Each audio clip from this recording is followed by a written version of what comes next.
Welcome to the podcast, A Drink with Derek.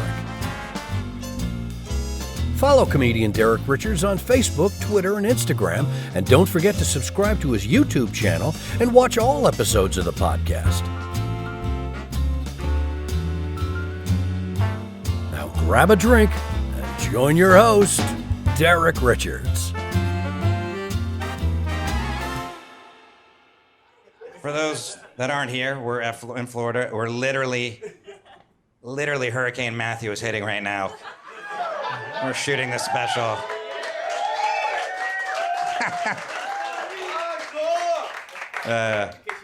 No, everyone else in the country is concerned. Everyone that's texted me from around the, are you guys, is it okay? The hurricane, I'm like, yes. Yeah, and we don't give a shit here, right? This is why people think Florida is just a fucked up stage. It is, but I mean, it's just a little bit different here. You know, it's the thing. I trust me, I defend Florida wherever I go because I'm from here, and it's like the punchline of the country. You know, did you see what happened in Florida? Another guy hit another guy's face. Yeah, I know it happened again. I know crazy stuff happens here, but let's not act like crazy shit doesn't happen everywhere in the country. When I first moved to California, one of the first things I saw were two people, middle of the day, having sex on a sidewalk at a bus stop while people just stepped over out of the bus to get on them. There was like 25 people with their phones filming it. Yeah, you know what? The next day, I didn't see that online anywhere. I didn't read it anywhere. I just have to assume in Florida, we have better journalists than the rest of the country. We're reporting on stories people want to hear, right? Economy? Fuck that. We don't want to hear about that. We want to hear about the guy that hit cocaine in his ass. You know, that's...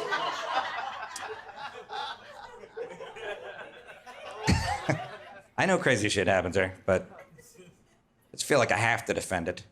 One of my favorite stories is the guy that got busted for child pornography.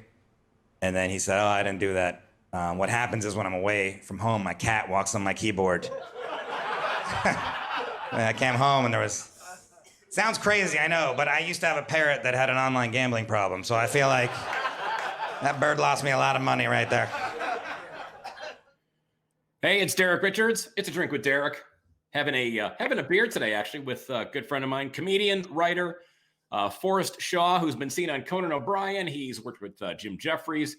He wrote on the Jim Jeffries show and working on a number of different writing projects right now in Los Angeles. My friend, by the way, happy birthday. It's an honor to have you on your magical day. Thank you. Thanks for having me. Good to see you, man. It's been a long ass time. Gives me an excuse to drink during the day. I mean, it's my birthday, but still, you know, it's like... during a pandemic, you can drink whenever the hell you want. There is zero restrictions put on any of this stuff right now. Yeah. It has been a long time. And that was a very nice introduction. And I would easily say that if I didn't know you and you hadn't helped me, I wouldn't be where I'm at today in comedy for sure. Because I picked up some of your good habits from comedy, and some of your bad habits too. But we used to do the road together. You took me on the road. Like, you're one of the first people to take me on the road, and we had little journeys, and along the way, talked about the business of comedy and different things and what to do and what to avoid and all that stuff. So I've always appreciated that. No, man. Well, my pleasure. I had, like I said, I always end up. I appreciate when somebody tells me that I had a decent influence on them and didn't, get them divorced or get them in rehab or something like that. So. Yeah, so perfect. So a couple of quick questions, though, as people get to know Forrest Shaw. Eggnog, delicious or disgusting? Oh, eggnog is it's good, but no, I don't know about that. If it was good, it'd be around all year. Like, what's that? Why is it not around the rest of the year? It's not like the ingredients have to like ripen in the wintertime or something like that. I go back and forth on this. When I was a little kid, I think I really liked it, but that's probably because there's a little booze in it and got a buzz from it. I didn't even know. I was like just sipping off some hard nog or something. So now you're saying that pumpkin spice is also in the same category as eggnog. If it were that amazing, it would be around all year. Exactly. Yeah. And I mean, and you mentioned Jim Jeffries. He would tell you, he'd yell about it right now. He's like, pumpkin is a vegetable to be enjoyed all year long. He goes on and on about it. We're like, all right. What you do down there underneath on the other side of the world is your business, all right? We don't do that here. That was my Australian accent. It was terrible. That was a horrific Australian accent. You would think you'd have picked up a little bit of an accent being with him as much as you have through the years. I can do a little bit. That was more of the vibe I was giving. It wasn't even about the accent. It was about the vibe of, you know, him bitching about pumpkins. So What's worth? Go ahead. If you want to do it, the only thing I can do in Australian is anything that ends in an ER, you make it an A, and then it's easy. Like Penta. That works. There you go. That's all I got. What's worse, a barking dog or a crying baby? Oh, you know, I would say a crying baby because you can kill a dog, you know. So, yeah. You can kill a baby too. It's just it's a little more. I actually feel worse about somebody who would kill a dog than if somebody killed a baby. To be honest with you, I'm with you. You know what it is? You know why crying babies worse is because you can talk to a dog. The dogs understand some sort of reason. You can like bribe them with a treat. A baby's just like, I got shit in my. I don't know what they're crying about. It's like there's no reasoning with them. It's like talking to a drunk person. You ever try to have a rational conversation with somebody that's completely blacked out? And you're like, what am I doing here? This is stupid. Same thing. You've pretty much described every family function. Yeah. You nailed that one. Now, have you ever, last question here as people get to know Forrest Shaw, the human, have you ever paid for sex? Oh, I mean, you know, define paid for, I mean, you know, in the joking manner, yes. No, I've been to some rub and tug, what, Jack Shacks, whatever they're called, you know those? Sure. Back in my day. But yeah, not lately, but I had when I was younger, I guess. And then I felt bad. Like I went to one time, and then this woman, she was like, it was like a massage therapist, and then they give you a little thing at the end. And she made me feel bad. She goes, "What, are you married?" And I go, "No." And she goes, "Girlfriend?" "No." And then she goes, "What are you doing here? You're like a good-looking guy." Like I was a piece of crap for being there. I was like, I'm gonna tip you. Like, give me some. How horrible is that? That Yeah, the massage like, therapist giving you the happy ending was actually making you feel bad. Yeah, I was like, the customer's always right. Isn't that a mantra or something? You're like, I don't need this shit. I can get this at a bar.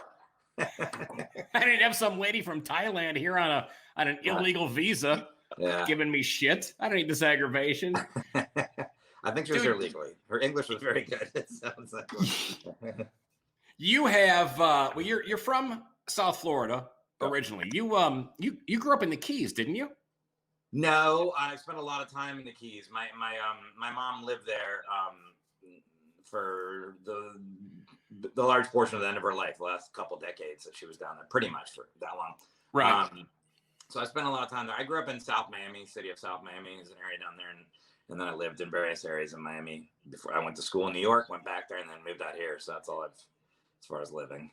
Yeah. Well, that's where I met you was when I was living down in South Florida too, in West Palm Beach at the time. And there was a great scene. There was a lot of great comics that were down there at the time. Yourself, Dave Williamson, John Wynn, Al Jackson. Yeah. Who else am I leaving out here? I know there's got to be a couple guys, and I feel like an idiot. There's still some guys. That Carl Remy was big down there. Carl's great. Yeah, down there. Ricky Cruz, Lisa Correa, who used to date, she was there. Who else was that? John Vargas. I don't know if you knew him at all. And Oni Perez. Nary Signs. He does all the ships down there and stuff. Malik Sannon was really funny. He's out here now too. So is Dave Williamson's out here. There's a bunch of people out here now. But yeah, we had a good crew down there. It was fun. It was. I don't know if you romanticize it and you're like, well, it was way better when we were there and stuff. But we got in there right pre the social media boom. We were in there, so we weren't a part of the comics that came up and were like, did some chicken wing shack tonight, killed it. And it's like, why would you even be bragging about that? First of all, you didn't kill it because everybody was talking during your set because no one knew there was going to be comedy there. And don't brag about doing the chicken wing shop like that. Like, do it to work out and working material, but you don't go online and be like, yeah, mic drop, crushed it. So we were kind of in that self-loathing, that last group of self-loathing comics, which I appreciate, you know. Adrian Mesa, that's another one. Adrian Mesa. Yeah. Ronnie Khalil. Yeah. Man, that's a name I haven't heard I haven't heard of Adrian's name in a long time. Funny dude. Super talented, yeah. Ramon Garcia. Still down there right now. Ramon Garcia's still there, yeah. Yeah, so it's a good crew. Yeah, it was a Well, really good crew, a strong crew. Like, well, good and I think a people. lot of people, end up bragging about the Chicken Shack gig because you have nothing else to talk about. Sure, but I mean, I didn't call myself. I didn't tell people I was a comedian until I was like well into earning money. It wasn't like, hey, I earned $23 in tips. Like the first place I ever got paid, it was in Punta Gorda, the Celtic Ray. Have you ever done Max? Oh Oil? yeah, Yeah. yes I have. So the first place I went there with Al Jackson, Oni Perez, Neri Signs. We drove over on a Wednesday, and I just did like 8 minutes, and I don't know if I was good or bad, but they passed the tip jar around for the opener and guys, and they split it up, and I got $27. And I called everybody I knew, like, yo, I got $27 for doing jokes, but I did not call myself a comedian then. I didn't call myself a comedian until I basically quit my day job because I was just like, I don't know, it was like this embarrassment of saying that when you really weren't, you know? Everyone has a different perspective on what they think, when they think that career starts. And for me, I'm in the same boat as you. It's like when this is your sole source of income. Yeah. Then you're doing that. I mean, it's Exactly. like, it's like you and I playing beer league softball and going, yeah, I'm a baseball player. And then Mike Trout walks up and goes, why don't you fuck off? I play golf. I'm not a golfer. Like when people are like, yeah, well, I guess I'm a golfer, but I'm not a professional golfer. I'm not even an amateur golfer. I'm like, hopefully I don't lose the balls, guy. That's it. You know? Yeah. If I can actually finish a round without borrowing balls from a friend of mine, yeah, that's a win. That's it. Yeah, I've gotten a little bit better because my life revolves around golf more now. So I've taken some lessons, but yeah. So well, you're writing for or did you write for a golf show? Yeah, there's a show on Golf Pass, which is Golf Channel's digital platform, and it's called The Connor Moore Show, and Connor Moore is the star of it, and it's kind of like it's with there's sketches and there's bits. There's he sits at a desk and we go over kind of the weekend golf kind of thing where we do funny viral videos and make fun of stuff and things like that. We'll interview golfers and things like that. So it's a comedy golf show based around Connor Moore, who is he's from Ireland, and he kind of got famous in the golf world from doing golf impressions to the point where he was doing, private gigs for Jack Nicklaus and doing commercials with Tiger Woods. And so I got that job right at the beginning of COVID. I was lucky enough to a producer that I worked with on another show was running that show. And he said, do you want to write in the show? And I was like, holy cow, absolutely. Yeah. Cause it's fun. When I was writing on the Jim Jeffries show, it was really fun too, but it was like, hey, this week we're going to write about kids in cages. So good luck with that. Try not to be depressed, and let's make some jokes out of that. And this is golf, viral videos. It's funner, it's like, right. It's much more fun.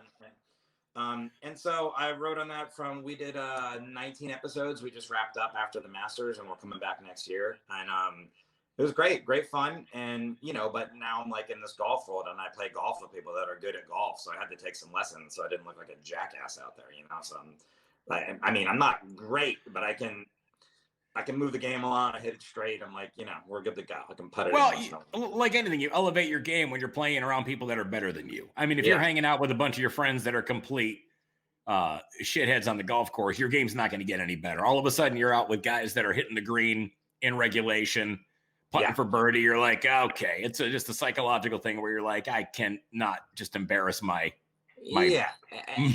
as a human being.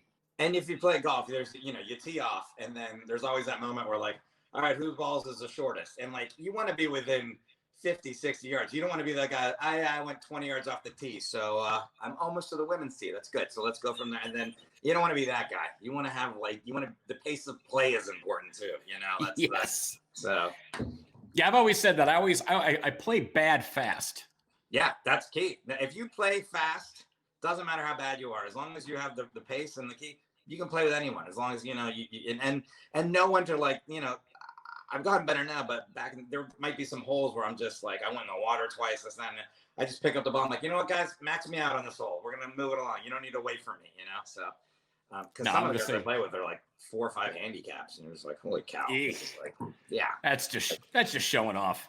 Fuck them. Yeah. I'm like, well, how much free time do you have on your hands that you're that good? No one needs that aggravation. Well, I've always known you as a hilarious comedian and a great writer as far as your own personal act is concerned. And then all of a sudden, I ended up leaving and coming out to Las Vegas, and you ended up moving to California. What was your path to start writing for TV shows or writing for shows?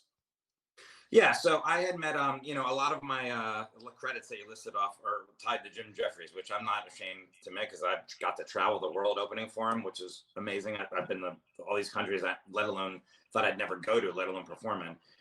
And so I befriended him when he moved to the States. He kind of rose to stardom pretty quick. He's a very good comic already in England and came here and kind of just like boom, like did the circuit, all the clubs they put him in through a couple years until he got this, cult following here. And then the gun control routine blew him up. Well, during that time, I got to know him pretty well. And then anytime he would come into the Southeast part of the United States, he'd just give me a call and be like, hey, do you want to work all these clubs with me? Like same thing. You know how it is. You want to be on the road with someone that's like, that you get along with, Jim and I like to eat like the same kind of food, which is like, he's mentioned that recently. Like, that's a big thing. Like, yeah, we eat the same food. We'll work the road together, It's like, but, and so we became really close friends. And then when I moved out here, I got to be on his TV show legit, just doing a bit part. And then I kept trying to get some writing gigs, but it's really hard to break in, even if you're a good writer. There's 1,000 million or 100,000 good writers in LA, but you got to get that one opportunity to get your foot in the door. And so when he got his show on Comedy Central, I had no experience. But I kind of hung out on the set and like got to meet during the pilot, got to meet the showrunner and some of the other producers, and they liked me well enough to say, okay, we're going to give you a job on the show in the digital department writing copy. So I wrote like copy for Twitter and Facebook and like tried to come up with some ideas for some of the digital stuff that we could promote the show and things.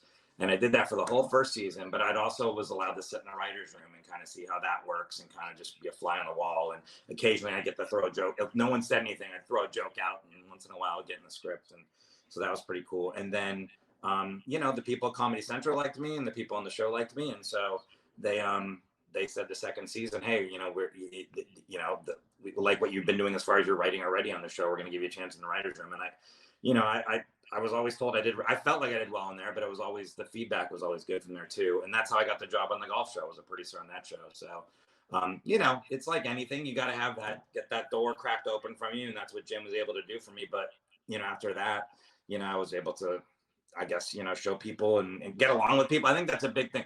Writers room, I'll tell you this, there's a lot of good writers, but you better be able to get along with people because you're sitting in a room with, 8 to 10 people or however big the staff is, like, day after day after day, and it's like, just learn some people skills. That's all I'm saying. Don't be a dick, How does that?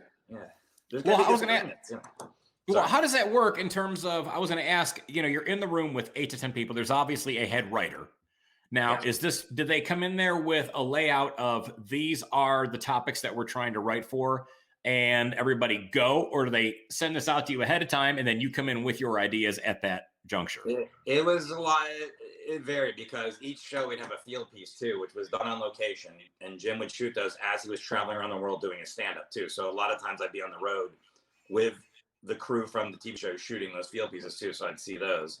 So we'd have those kind of set up in advance for each show. We had to have shot those a while in advance for most of them. And then it was basically a mixture of what is topical that we think we should address, because it was like a quote unquote news show, or what does Jim want to talk? Because, you want the person that's saying this stuff to like be into it too, and there were things you couldn't ignore, like when Charlottesville happened, that was a huge news story, and it was very topical, and it was news, and it had to do with race and a lot of the things that we talked. So we had, that was an episode where we definitely addressed that, and you had to try to find the humor in that, and we started right at the beginning of the Trump administration, so there's no shortage of fucked up shit happening. It's like, and people are like, "You're bashing Trump." I'm like, he's the president, and shit's happening. Like, what do you want us to talk about? Like Obama ziplining? He's not the president anymore. We don't care. It's like, I don't know what people thought we were going to talk about. But we actually, the last season and a half, kind of avoided Trump altogether because it became that Trump fatigue. And then sometimes we just do episodes about like why paper sucks. And Jim would be like, "We don't need paper anymore." We go on this whole rant. And, but it's a big team effort. Like the writers will sit in there with the head writer and kind of go over stuff like, all right, here's something. Each writer will have a pitch. Like, here's a couple things I was thinking about this week, and we'll go around, and then you see which stuff resonates with the writers. Like, oh, that's a good idea. I think we should do that. And then the head writer kind of then Jim comes in the room and the other people, and when we kind of pitch it again to him and the EP and stuff, and then we kind of all come to consensus. Yeah, this is what we're gonna do the show this week. But we shot on Tuesdays, so we would have our script not locked in on Friday, but pretty solid. We would do some adjustments on Monday and the run throughs and stuff. But this is how all the weekends would go. Like, well, man, I hope nothing big happens this weekend. And then we're like, oh, great, there's a shooting in a mosque. Okay, so let's guess we're gonna scrap all these stories, and now we got to make this funny. The most depressing thing I've ever read. Let's make this funny. All right, so it's like it was a very challenging job and very rewarding, and I really learned a lot about not just writing, but just like making television. And it's like I'll be forever grateful. But I was really happy the way I did it, where I was in the digital department, kind of not just like, hey, you got this gig, and I learned a lot that first year just sitting there and watching and seeing what was going on and writing that copy. So I felt like it was a really great experience, and it worked out the way it should, Well, you and I have known each other quite a while. You came out here to Vegas before we ended up hooking up. I think it was before you were even involved with working with Jim, if I'm not mistaken. Oh, yeah. That was probably about 6, 7 years ago, something like that. And you and I were talking, and I forgot about this, that you have a little issue with gambling. And how tough is? Well, let me ask. When did that? That's so nice. That's like how my aunt. You have a little issue with gambling. You may have lost your truck to some bookies at one point and had to refinance a house you owned when you're a biologist. But other than that, no big deal. So, yeah. So did that stuff happen? Oh yeah. Did that stuff happen? Yeah. That all happened. Now, this was when you were living in South Florida and you were doing this. Yeah. At the time, correct? Okay. Yeah, and the first time I ever went to Vegas, I still had my day job, and I want to say, it was like 2007 or 8. I was doing the Bonkers gig at the Palace Station. They had a gig there. It was like a 3 or 4 night gig or something, and I was there with Ron Schock. Did you know Ron Schock? Funny dude.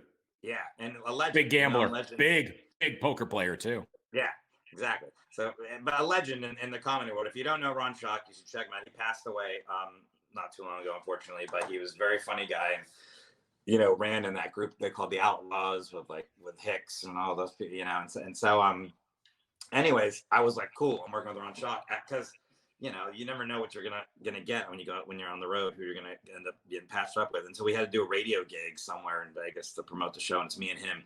And he goes, oh, what are you gonna do? And I go, man, I'm a compulsive gambler. I've never been to Vegas. I'd been there a day already. I'm like, this place is not good. If you're a compulsive gambler, I had not been there yet. I was like, it's like at the gas pumps and it's like every.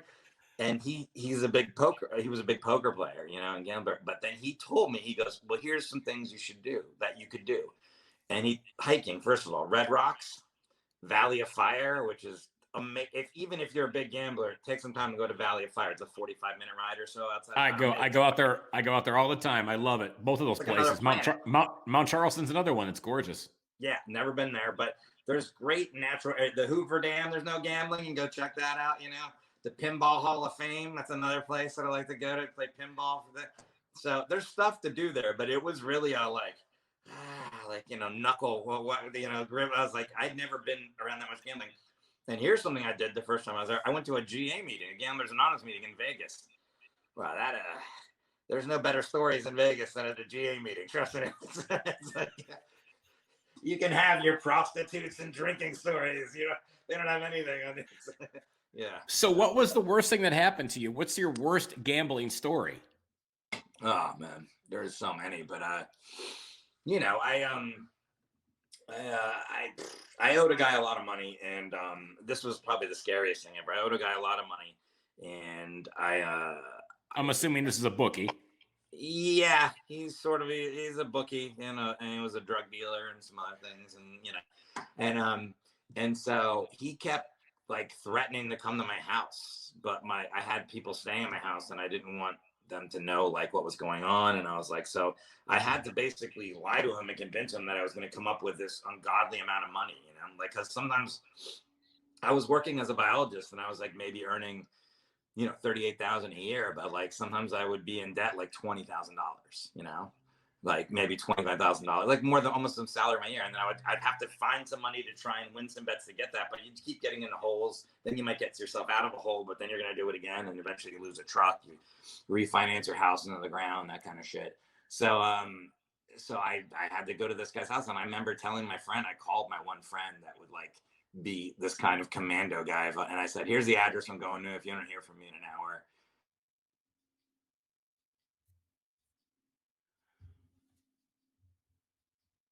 It is true, the thing though, they don't want to kill you. They want to get well, yeah. If they kill you, they don't get their money. Yeah. Yeah. So, but so what happened? So how did you finally end up unearthing yourself from this ridiculous debt? Was it getting rid of your truck and then refinancing the house, or did you borrow some money from relative? Well, did they just say, you know what, Forrest, I like you. Let's just wash this $20,000 debt away? Yeah. Well, yeah. Well, this particular time, I went there to try and just like, you know, shuck and jive. Hey, what's this over here? And, you know, but I got there, and I just remember distinctly, there was these two guys sitting on the couch who I did not know. And they had, you know, the gun straps that would like go over your shoulders, and they had that on, you know, but over their shirt, you could see it with big ass pistols in there. And they were just playing video games. They weren't looking at me, but they didn't have to be. They were just sitting there with guns playing video games. There was some drugs out on the table. And then this guy that I owed the money to came up within, I mean, total COVID violation. Now he wouldn't do it, but he came right up into my face and was like spitting on me while he was talking. And what am I going to do? I owe this guy all this money, and I have no leg to stand on. And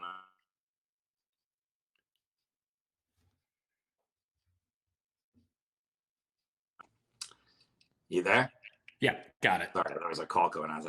I talked my way out of it, and then I'm pretty sure that's when I sold my truck. I went to CarMax and I sold my truck, which still didn't cover it.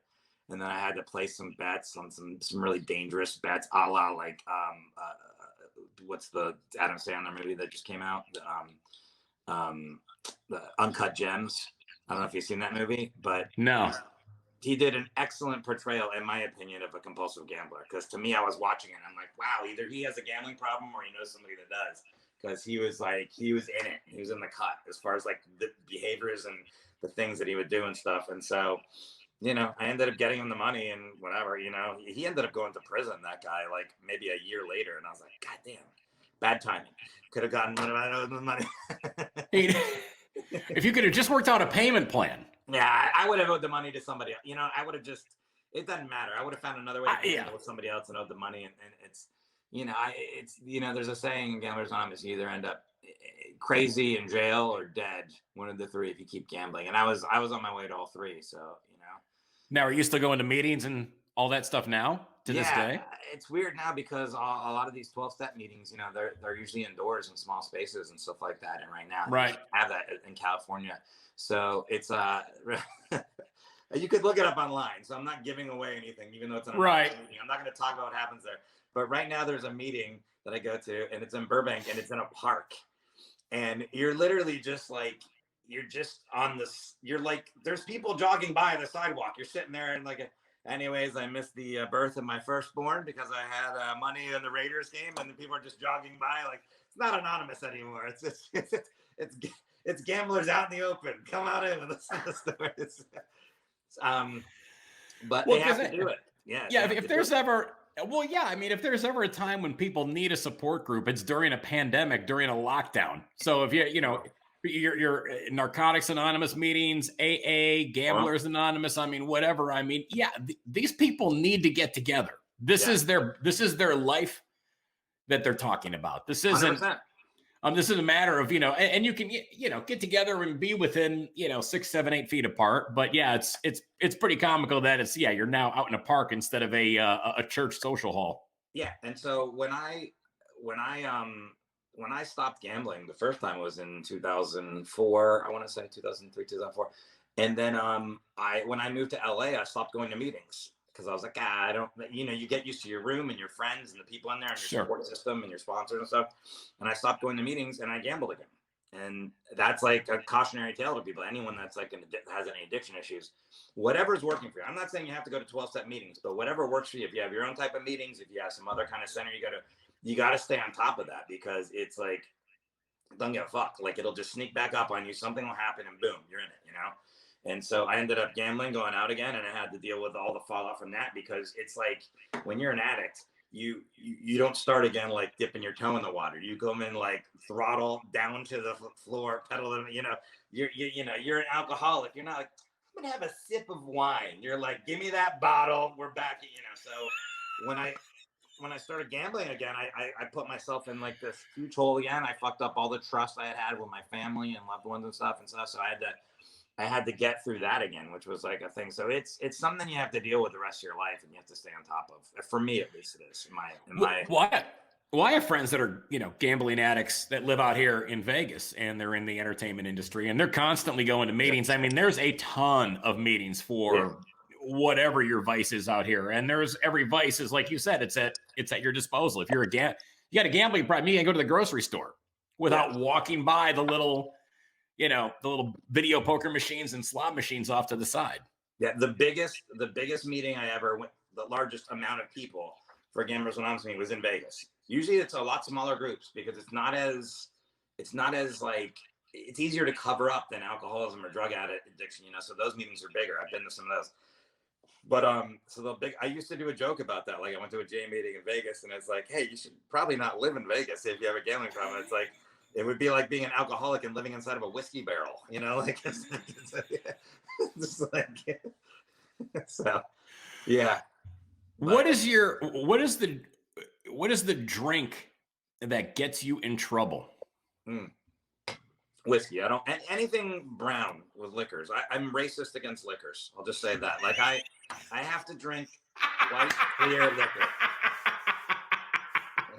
I am racist against liquor. Yeah. I'm sure that'll be cut up and then used against me somehow. Someone will figure out a way to be like, but cancel them. Yeah. Anything brown as far as liquor, I cannot do it. I don't know if it's whatever is in there. I know in wine there's tannins and stuff, but it's like I love tequila. That's my favorite drink, which will kill some people.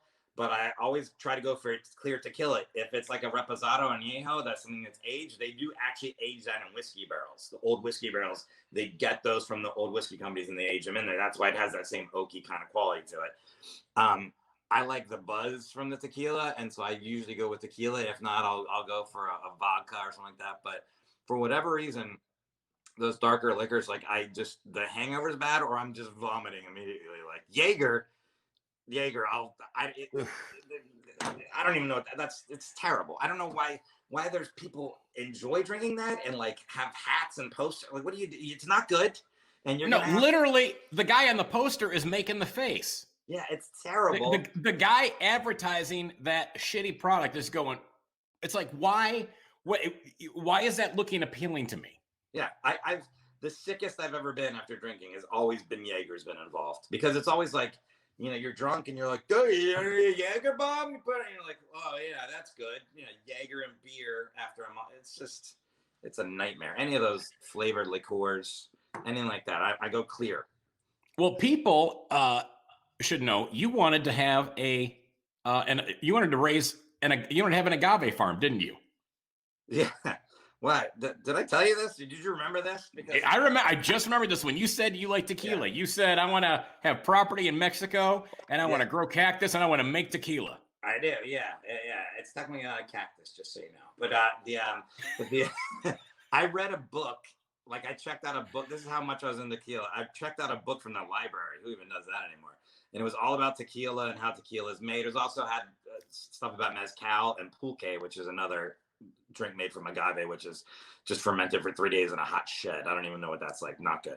But and that sounds like something made at county lockup. It was just, you know what it was? It was people that were really poor. They didn't have access to distillation techniques or even a cask to smoke it underground or something. And they're like, yo, if we crush up this agave and stick it in this hot shed, we'll get fucked up in 3 days. They're like, fuck it, let's do it. And they choke it down and they do it. So but I did. It's funny you mentioned that, because I don't know if you know Tony Rock, the comic. Obviously. Yeah. He remembers that too, and anytime I see him, he always remember that. Hey, how's that tequila farm? Like, he always bring that up, like it's something like.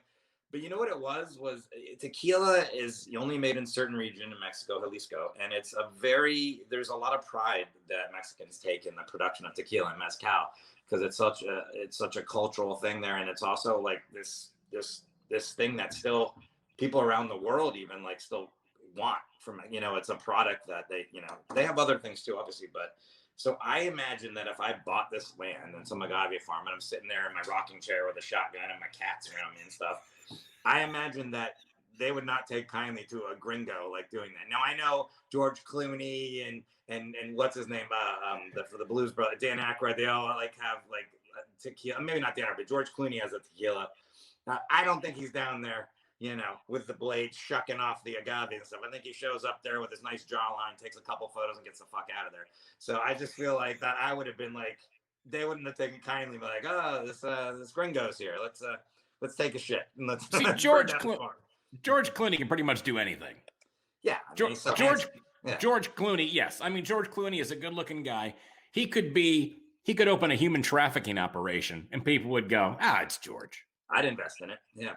So why would you not? I'm still picturing you guarding the agave plants with a shotgun and your cats. Do you know what the agave looks like? It's like a big it's got big thorny kind of hard leaves that come out. It looks sort of like a giant aloe plant, but a lot harder. But in the middle, They call it the piña. It looks like a giant pineapple. But in order to get all those leaves off when it becomes ripe enough for them to make the tequila, they have this long, heavy metal pole, and at the end of it is like a flattened out kind of curved blade. And that blade is strong enough to where they're just chopping off the leaves, like shaving. And if you want to see something gross, you Google injuries associated with making tequila. That's another reason not to have a tequila farm. Someone just walks up missing a foot. You're like, oh, hey, there's no workman's comp here, sir. Yeah, it's a dangerous industry there. So, but man, it's a good liquor, I think so. I really like the buzz of tequila. I enjoy tequila as well. For me, it's Scotch. Scotch, for some odd reason, I can drink Irish whiskey all day long. But if Scotch, for some odd reason, I literally will drink it, and I don't even bother with it anymore. But I mean, literally, quadrants of my face would just shut down. Yeah, I mean, like I swear, all of a sudden, this is numb, and I'm like, I could literally put like a nail in my after drinking enough Scotch and go, oh well, this is now dead. This is now, there's no nerve endings here. And then like my chin will go numb. And then it's just a horrific experience. If you ever need dental surgery, though, you save money on the anesthesia there. Just drink some Scotch, That's, hey, everyone's got their own version of dental care. Do what you got to do to survive. Mexico, they do it there. I'm sure they do. You worked with Nick Griffin for a long time. To me, one of the most underrated comedians out there. He is hilarious. Yeah. Funny as hell. You met him down in South Florida, if I'm not mistaken. I met him at the Miami Improv. Yeah, I was emceeing for him, and he asked, he called me after that. He took my phone number. I guess he liked working with me, and he asked me if I wanted to do a club in Florida, and I did it, and then we got along there, and then he throw me all sorts of dates. I did like all the Funny Bones and improvs around the country with them and other different clubs, and traveled all over. That was my first real foray into traveling all over the country. I had done some stuff here and there on my own, but he really like opened up a lot of doors for me, and he gave me a lot of good advice and stuff too. But he's absolutely one of the funniest comedians ever, and he's got a special on Amazon Prime that you can watch. He's got a half-hour Comedy Central presents. He did Letterman, I think, about 12 or 13 times, and a bunch of other late night shows. So you could find him, Nick Griffin. He's really good. So yeah, a good friend of mine. I really appreciate him. Well, he's the one that kind of encouraged you, from what you had told me, to get into writing. Yeah, he was the one that always we'd always be sitting there late at night eating, and he'd always be like, he would always tell me, you gotta. To get somewhere, like not just to be doing the road. Like I was based in Miami doing the road. I mean, that's going to be a dead end in comedy for you at some point. You got to get out of South Florida. It's not really a comedy hub. And so he was always like, that's what he'd tell me. Get off the road. Try, I still want to do stand up, but he's like, get off the road. And, and I'm not like, I wasn't a guy that they were like, this guy has TV presenter written all over him or sitcom or anything like that. And so I really started gravitating towards writing, and he was the one that encouraged me to do that. So here I am, and I got lucky. I got some breaks here and there, but I took advantage of them, and I'm still doing it. As long as someone gives me a check, I'll keep writing. I love it. So. Well, who told you to move out to California? I know for a lot of comedians, the trek is either go from wherever you're at, either it was like somebody will say go to New York, or someone will say go to Los Angeles. What made you decide to go to LA? Everyone for me was like, whatever you think you would like, but I was encouraged, like Nick was like, yeah, you should, you pick one or the other, but this is the thing is I'm a Florida boy, and I went to school in Central New York at like a college. It was freezing, and I was like, I don't want to be there for the winters. I don't care that it makes you tougher, does it? It's fucking annoying. Radiator heat sucks. It's muddy. It's fucking gross. It's like shit. And I also didn't want to start over and be in my 30s and live in a railroad style apartment with 2 other fucking fart bags.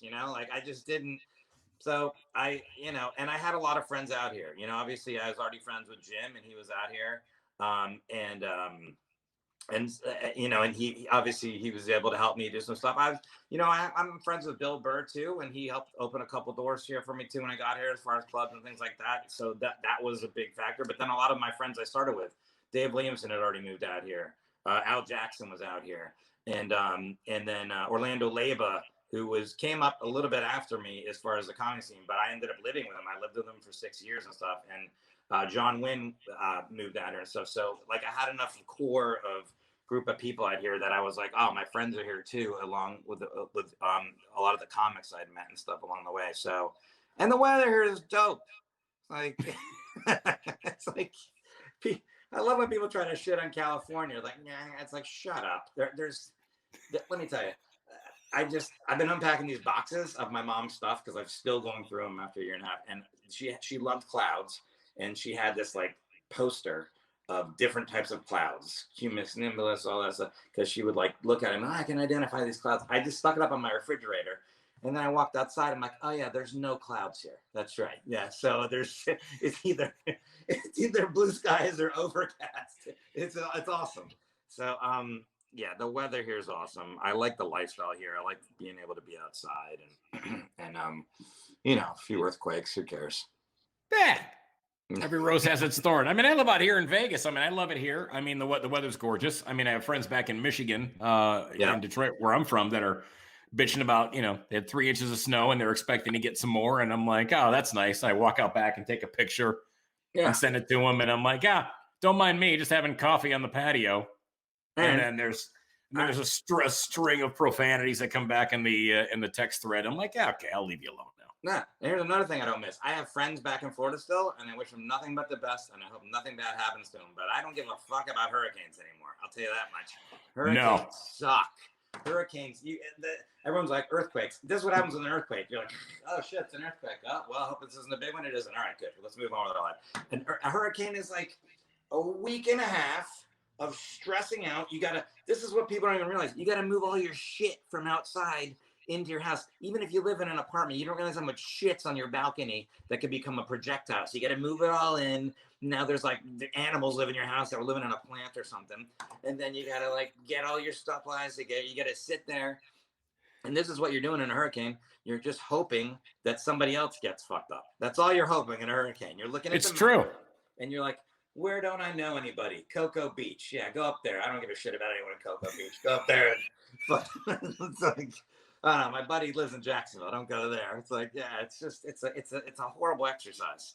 I would literally, when I was living down there in West Palm, because I was there. You were there obviously much, much longer than I was, but I was there for 12 years. And yeah, I went through a stretch of a few hurricanes. And there was one time I remember driving it was in West Palm Beach, drove up to Stewart, Florida, and was driving around taking a look at the damage that was caused by one of the hurricanes. And literally, when you see it on CNN, you see it on the Weather Channel, but when you literally see this 30-foot boat that was picked up from the intercoastal, the storm surge threw it across the road, and literally half of the boat is sticking out of the front of this guy's house. Yeah.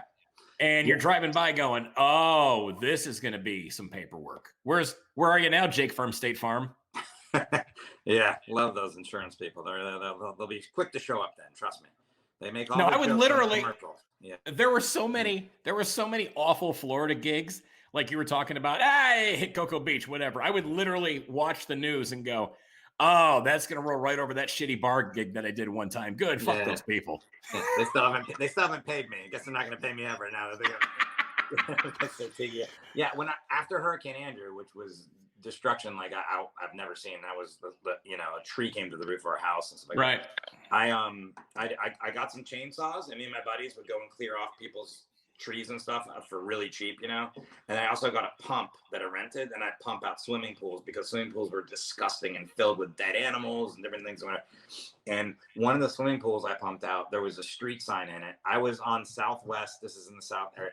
I was on Southwest, I want to say like 136th Street, and the street sign was from Southwest 211th Street.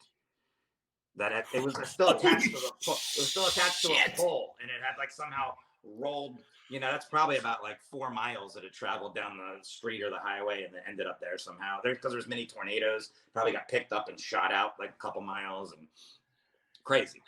Yeah, you can't wrap your brain around that unless you actually are down there and you see what a hurricane does. No matter what part of the country you're from, New Orleans, the Panhandle of Florida, whatever. It's just you can't if you've never seen it in real life and you drive through the destruction and aftermath. It'll mess you up.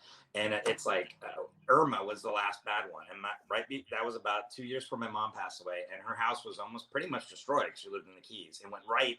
We were on the bad, dirty side of the eye wall, the really strong side they call it. And a couple of her neighbors had never really been through a real storm like that before because they're like snowbirds, Right. And there have been some hurricanes, but it was like, you scoop some sand out, it's a little bit of flood damage, whatever. But this was destructive, And her neighbor, Vietnam veteran, the pilot, this and that. Like I remember seeing him weep. Like when he was looking at his place, like he was just at a moment where he was trying to deal with everything and he was just overcome with just like, what the fuck, it's insane. So, it's not to be trifled with, but I am happy that I don't have to deal with that.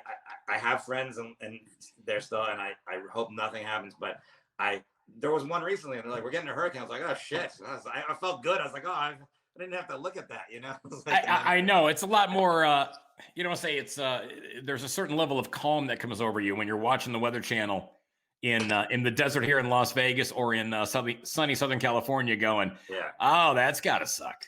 Yeah. I mean, and Vegas even more so. And the good thing about living in Nevada, no state income tax. So you got the best of both worlds there. You got the no, I have zero complaints as far as that goes. I want to ask you this. You and I were talking about this the other day. You had, and I never knew this. You started joking about it in your act. You talked about having panic attacks. Mm-hmm. Yeah. I have explain what that is and how that even comes about. Because as long as I've known you, I've never seen you have an episode. But then again, I don't really know what's going on in your head at the time when it happens. No, but I did. So the last time I saw you in person in Vegas, you came to the Mirage. I was doing shows with Jim there, and you came with I think the woman you were dating at the time. And then there was a moment where I just was talking to you and I was having anxiety and a panic attack. And I remember going to the bathroom and I had to take a moment to kind of get my shit together. There was a 2 to 3 year stretch where I just had them a lot. And I don't know, you can go to therapy and you can talk about it. A lot of it is about, you're supposed to be grounded and be in the now. And a lot of panic and anxiety comes from putting yourself into the past or the future. And that becomes overwhelming to you. That's how some people would describe it. But It's like this, the first one I ever had, the first major one I ever had was on a plane. It was on a red eye. I was against the window and there was a couple here. And I got to the point where I was like, I thought I was having a heart attack or something, but I didn't have any chest pain, but I was like, my breathing started increasing. I was sweating. I felt pain, I felt like I was trapped. And I started to hear my heartbeat in my ears, in my head, and I got to the point where I was like, I got to get out of this chair. And they were sleeping on a red eye and I climbed over them. This is coach. There was I was like, I get there and I was like, oh God, I get to the bathroom and throwing water on my face. I just stayed back there. And then I started to calm down. I go, oh, I guess that was a major panic attack, but I never really had seen that. I've had anxiety, but I hadn't had this full blown attack. And then I had to go back to the seat and, hey guys, how's it going? And even when we landed, I tried to yuck it up. That was crazy, huh? And they're like, fuck off. Like, you fucking crazy person. But the way I describe it, I say it on stage too. It feels like you're gonna die, but you're not. But everybody else thinks you're gonna die, so they don't give a shit. So you get like no sympathy for it. When you tell people you're having a panic attack, everyone's like, unless they suffer from them severely, they're like, whatever. I've had the hiccups. I get it. It's like, but it's a real thing. I mean, you can't die from it, but it's like you feel this overcoming sense of dread, and it's like, and it's terrible. So there's different techniques that I learned to do. So you want to ground yourself. So you can do a couple of things where you start counting things. You're like, all right, there's 5 things I can see, 4 things I can hear, 3 things I can smell, 2 things I can feel, 1 thing I can taste. You kind of go, and so you just start like, oh, here's a bottle, and this is Ridge, and you take yourself out of where your headspace is and bring it back into there. Where you do some counting exercises or breathing. You can do, as long as once you start to learn to tell yourself like you're gonna be okay and you need to get through this, it's fine. So I did therapy. I did some meditation stuff that I would do with it. I initially had like some low doses of Valium, basically, that I would, and if I really was in an intense situation. But it is interesting talking about it on stage. Like, mental health is like, I right pre-COVID, I started doing this joke, and I'll bring it back because I was still working on it. But it's like, man, we talk a good game when it comes to mental health. Like, someone will end up, committing suicide, and everyone gets on social media and like, make sure to call your friends, and we all spit their shit up, but no one really gives a fuck, and no one really cares. It's like the joke. This is the gist of what happened, and I made into a joke. As I was walking down the street, and this woman like twisted her ankle, like stepping off a curb, and a couple people came and helped her, an older woman, and as well as they should. But this homeless guy, he looked homeless, but something mentally was wrong with him. He came. He was an open micer. Yeah. He's waiting in line at the Laugh Factory to get a spot. But he came galloping up on an imaginary horse, and he said something like, "Throw her on, I'll take her to the hospital," whatever. And people started yelling at him, like, "Get the fuck out of here, you fucking!" And the whole time I was like, arguably he needs more help than this woman. Can we disagree on that? Like, we're gonna put an ace bandage on her ankle, she'll be fine. This guy's fucked up, and we're like, get the fuck out of it. It's like, and it's weird because it's like, your brain's an organ, it's damaged, it's injured, but people are like, nah, that's not a real injury to me, And it's like, especially here in LA, and I know there's a big problem in Vegas too, the homeless problem. It's like, man, that exacerbates it more. It's one thing to be homeless because you lost your job and you don't have a family. Now let's compound that with you have mental illness too. And I think it's really, people come up to me when I do those jokes, and I can feel that's I don't want to be, I'm never that comic where I'm like, I'm gonna make a difference, but I do like talking about things that people can really relate to that way. And so I started to talk about mental illness a little bit more. Well, that makes a huge difference to a lot of people because they come out to a show and they're gonna, you're not just going up there. It's some TED talk that you're doing. No. I mean, you're talking about your experience, and you're making it as funny as you possibly can. I mean, not for nothing, I really would have wanted to see the guy, have the girl with the jacked up ankle thrown in the back of his imaginary horse. Yeah, also, and take it to the local hospital. Who knows? Like, you don't know shit, dude. I don't know why are we shitting on this guy? This guy. No one's even giving him a chance. I said, throw him in the back, and while he's there, he can get examined, and they can be like, "Oh wow, we have some medication for you, sir," and then help save his life. You got a twofer. Yeah. You got a twofer. He gets her to the hospital on his imaginary horse, and then they go ahead and get him tuned up. And we've all been guilty of it. I have, everyone's been guilty. You see, this homeless guy. Like, I've said it in my act before. And then you make fun of that person, and you're like, oh, that person. That's like making fun of someone with cancer. Then this fucking jackass comes up. I need chemo. It really is, when you really break it down and you start thinking about it. You're like, yeah, that is literally like making fun of somebody with no legs, or making fun of somebody with cancer, or or some other disability. I mean, this guy. I mean, although truth be told, somebody without legs and somebody with cancer isn't coming up and trying to lick you. Yeah, that's true. Well, so it's a different degree of it. I mean, I had cancer, and I've licked you a couple times. That doesn't make it weird. Well, I don't remember the licking part, but yeah, that's. Well, it's because you had Jaeger that night, I was sleeping, and you would not remember after the Jägermeister blackout. I just remember something that I did a show.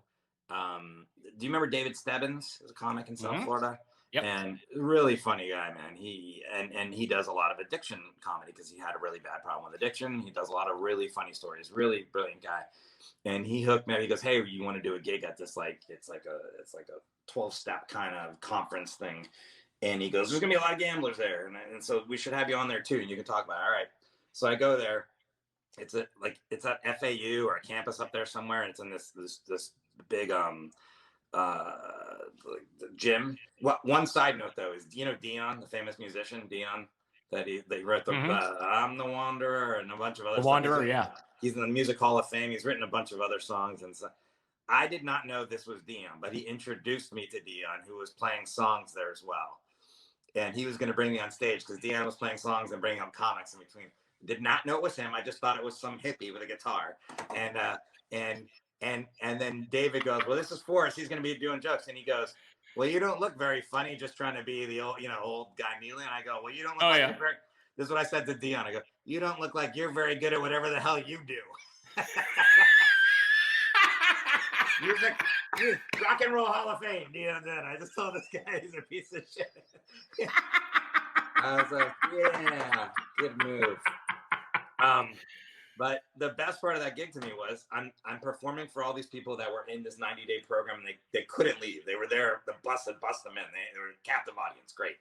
And I'm doing my gig, and some guy, and we were in the middle of nowhere on this campus. Some guy comes stumbling in like Dennis Hopper in Hoosiers, when he comes in drunk into the gym, just and he's got like a big gulp thing, which I can only imagine is filled with shitty gin and something.